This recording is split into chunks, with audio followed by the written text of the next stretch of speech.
गहना खरीदा वो खतियान बता सकता है, या केवाला का कागज बता सकता है। जो व्यक्ति केवाला लिया वो अभी वर्तमान में उस केवाले का कागज दिखाने से भी सहमत नहीं है। हमारा सास मर गया, उसको भी पूर्वज मर गया, तो अब बोल रहा है कि जे अब भागो यहाँ से, हमारा जमीन है, हम बोले जो हमारा मालिक दे। आप कैसे नहीं, तुम्हारा जमीन नहीं, भाग जाओ यहाँ से।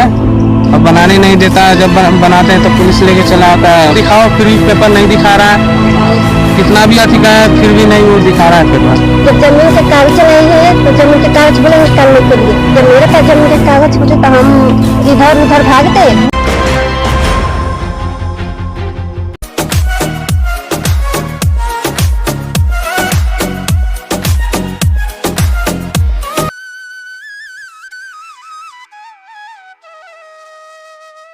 मैं इनकी बात करूं, आज के जमाने में भी जो कहते हैं ईमानदारी, उसका एक जीता जागता परिचय हमारे साथ है।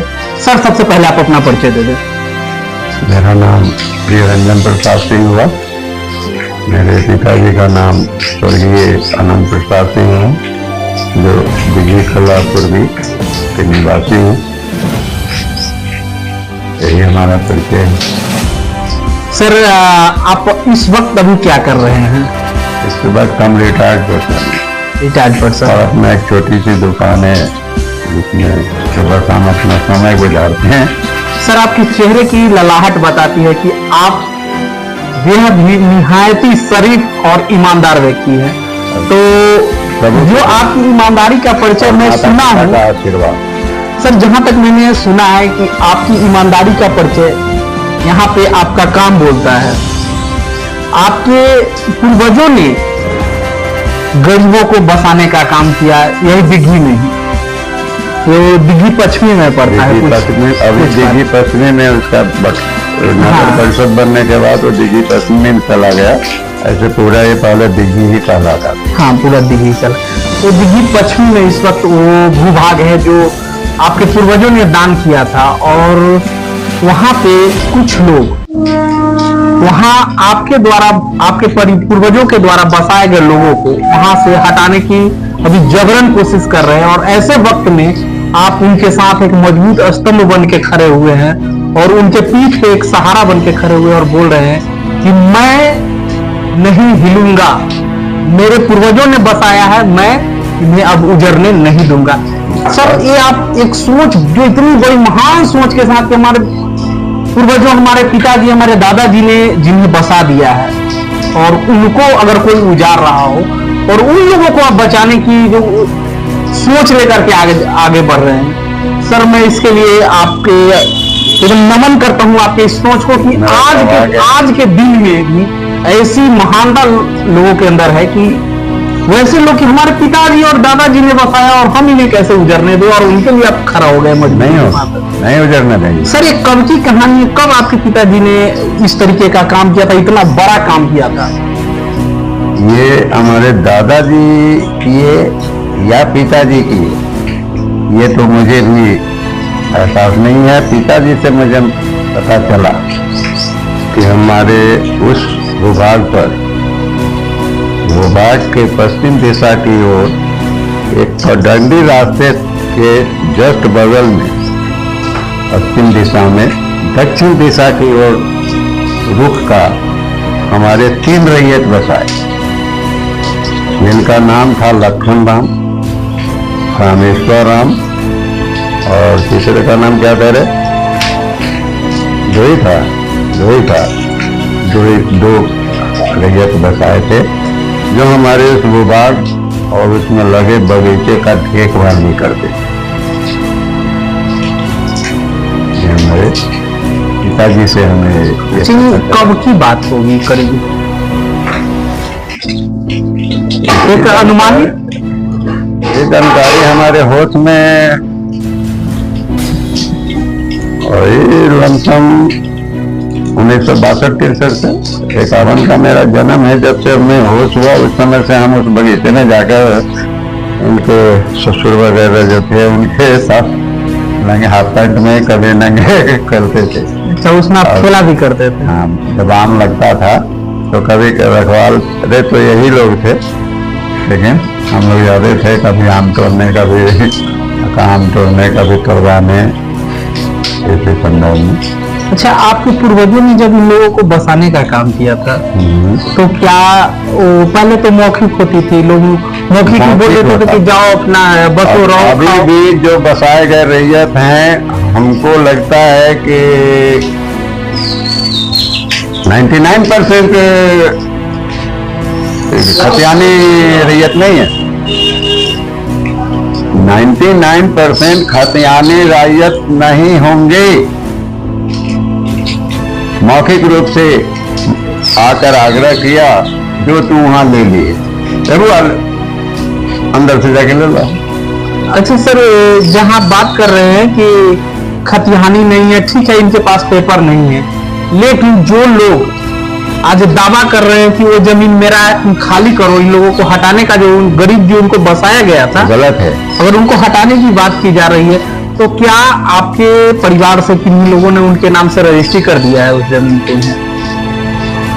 उस जमीन को जो इन बसाए गए रैयत के जमीन के अलावा जो जमीन हमारा इस रैयत के पीछे और रैयत के आवासीय स्थान से पूरब की दिशा तक के आरी तक जो भी जमीन था वो हमारा था, और उस जमीन को गोर मोड़ करके हमारे पिताजी दादाजी से उन्होंने खरीदा। कितना खरीदा वो खतियान बता सकता है, या केवाला का कागज बता सकता है। जो व्यक्ति केवाला लिया वो अभी वर्तमान में उसके वाले का कागज दिखाने से सहमत नहीं है। उसको बार बार कहा जा रहा है कि डीड जो होता है वो नहीं दिखा रहे हैं। हाँ, जो केवाला रजिस्ट्री ऑफिस से केवाले का कागज बनता है, बेचने वाले उनका पूरा ब्यौरा, खरीदने वाले उनका पूरा ब्यौरा, जमीन का ब्यौरा, वो तो खतियान ही बता सकता है। और खतियान हम अभी तक देखे भी नहीं, क्योंकि देखिए हम फालतू चीजों में ज्यादा इंटरेस्ट नहीं रखते। बच्चे समझदार हैं, तो सब कुछ कर रहे हैं, और हमें कभी ये सब चीजों की जरूरत पड़ी नहीं। इंटरनल पारिवारिक मौखिक बंटवारा जहाँ जहाँ जमीन है, 3 भाई थे, 3 भाई का मौखिक रूप से हमारे पिताजी तीनों भाई का भी बंटवारा अभी तक मौखिक ही है। हम लोगों के बीच बंटवारा है ही नहीं अभी तक। पिताजी के नाम तीनों भाई के ही मौखिक बंटवारे में हम सब प्रेम से रह रहे हैं। तो सर एक चीज और, जितनी आसानी से आपने इन लोगों के लिए जो इतनी बड़ी बात सोच रखी है कि वो जमीन जो इनका है, जिन्हें बसा दिया गया इन्हें, और अभी के डेट में जो होता है कि कोई भी रैयती जमीन का या तो दान में होता है या तो रजिस्ट्री होता है। अगर आपने दान भी किया है तो एज ए गिफ्ट इस तरह का तो हमारे नॉलेज में नहीं है कि हमारे पूर्वज जो भी लोगों को बसा है वो लिखित रूप में है। वो लिखित रूप में नहीं था, लिखित रूप में हमारे समझ से, और हमारे यादगार में ऐसा कुछ पिताजी वगैरह भी चर्चा नहीं किए थे। गोसाई मठ उसको बोलते हैं उस जगह। अगर वो जमीन अगर इनके नाम से नहीं होगा, आज भी अगर आपके नाम से हो, तो क्या आप इन्हें रहने देंगे? अभी वो हमारे नाम से है नहीं, वो रुकपन राम को केवाला कर दिया गया पूरा जमीन। हाँ, पूरा जमीन में ये रैयत जो बसे हुए उसके अलावे ही होगा, उसमें बसा हुआ रैयत तो इंक्लूड नहीं होगा। अगर रैयत का जमीन अगर उनके नाम से केवाला होगा तब तो इनको जाना पड़ेगा। ऐसी स्थिति में क्या तो खतियान देखने के बाद ही पता चल सकता है। नहीं, अगर ऐसा हुआ तो सरकार उस पर कुछ सोचेगी, और पूर्वज हमारे अगर किए होंगे तो गलती किए होंगे। चलिए हम बात करेंगे उन लोगों से भी जिनको इनके पूर्वजों ने बसाया है और आज के दिन में उनकी क्या स्थिति है, पूरी स्थिति पे अभी चर्चा करेंगे और उनसे जानेंगे इस वक्त जो उनके साथ क्या गुजर रहा है, उनके साथ क्या क्या हो रहा है, पूरी जानकारी हम उन लोगों से ही लेंगे।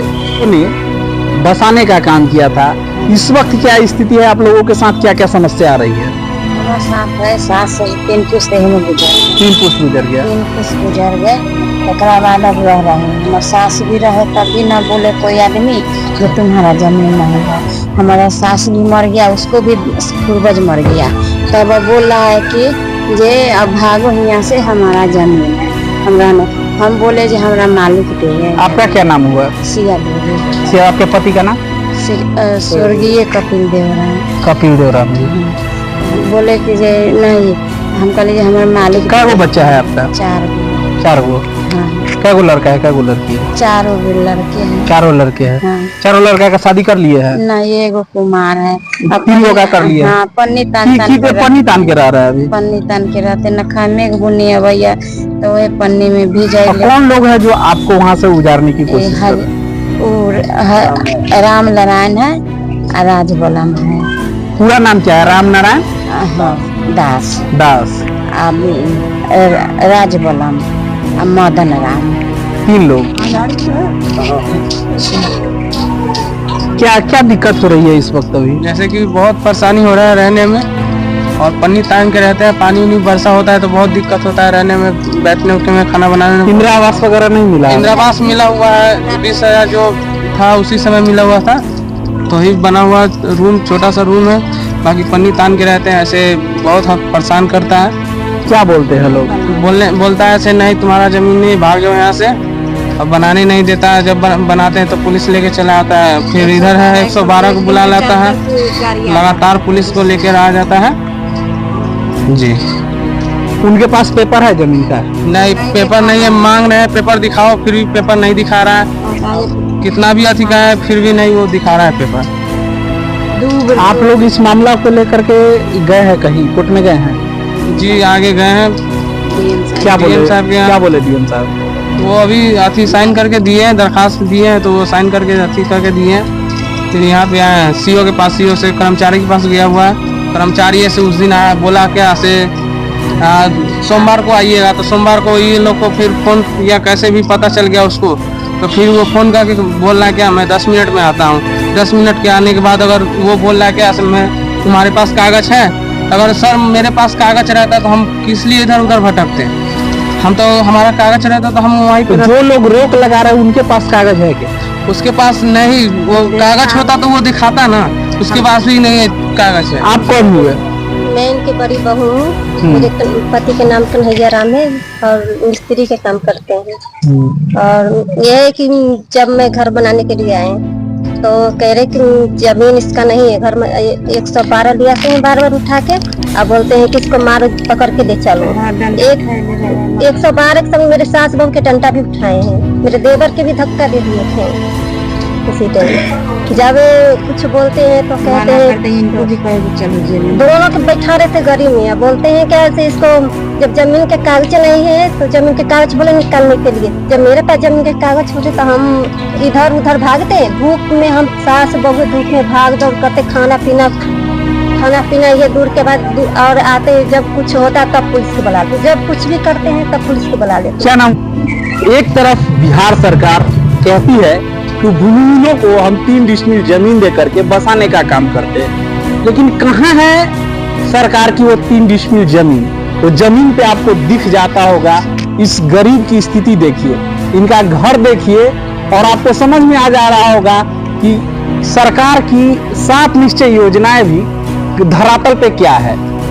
क्या इसी तरीके से 7 निश्चय योजना चल रही है? एक गरीब को बसाने के लिए 3 डिसमिल जमीन सरकार द्वारा तय की गई थी, जो कि बोला गया था हर भूमिहीन को साल भर के अंदर 3 डिसमिल जमीन दे करके और उनका रहने के लिए एक आवास बना के दिया जाएगा। लेकिन सरकार द्वारा किया गया वादा आज जमीन पर कितना है कायम है वो आप भी देख पा रहे होंगे। यहाँ पे सिर्फ वादे किए जाते हैं और बड़े बड़े होर्डिंग लगा करके प्रचार किए जाते हैं सरकार द्वारा कि हमने गरीब को 3 डिसमिल जमीन दे करके बसाने का काम किया है। लेकिन क्या अगर बसाया गया होता तो इस कपिल देव राम का परिवार आज बेघर होता, इस तरीके से पन्नी टांग के रहता, और कोई भी ऐरा गैरा आकर के इनको उस जमीन से हटाने का, जो कभी इनको रैयत में बसाने का काम किया गया था, इनके पास रैयत का लगभग लोगों के पास कोई जमीन का पट्टा या कागज नहीं होता है। वो तो मौखिक रूप से बसा दिया जाता था कि रहो और जमीन की देखभाल करो। लेकिन आज इनके साथ जो स्थिति गुजर रही है, उस जमाने में शायद कागज की प्रथा होती, लोग पेपर बनाए होते, तो आज इनको ये दिन देखना ना पड़ता। आज जो हो रहा है बेहद ही दुखदायक है और सरकार के लिए भी बेहद शर्म का विषय है। शायद वो जो 3 डिसमिल वाली बात जो होती है ना, वो बड़े बड़े होर्डिंग पे ना ला करके और जमीन पे उतारी होती, तो आज इनके जैसे लोगों को पन्नी टांग करके और ऐसे जमीन पे ना रहना पड़ता, इनको अपना घर होता और ये बड़े ही शान से अपने जीवन यापन कर रहे होते।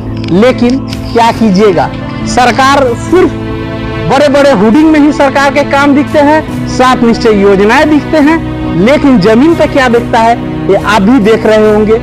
आज हाजीपुर में भी हम बात करेंगे, हाजीपुर में लगातार विकास की बात की जा रही है, लेकिन थोड़ा सा बारिश हो जाए, सड़कों पे निकल जाए, तो आपको पता चल जाएगा कि हाजीपुर में क्या हो रहा है।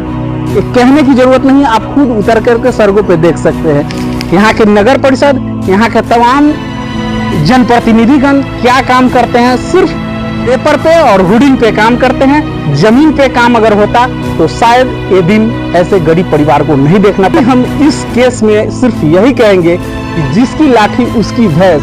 अगर किसी के पास पेपर नहीं है तो उस जमीन को कब्जा कर लो, भले ही हमारे पास उस जमीन का पेपर हो या ना हो। हमारे सीओ साहब इस चीज को नहीं देखेंगे, ना कि इस भू राजस्व कर्मचारी इस चीज को देखेंगे। सिर्फ वो फैसला ले लेते हैं कि इनके पास पेपर नहीं है तो ये जमीन अगले का है। ऐसा नहीं है, अगर उनके पास पेपर है तो पेपर को प्रस्तुत करें और इस जमीन पे अपना कब्जा करें।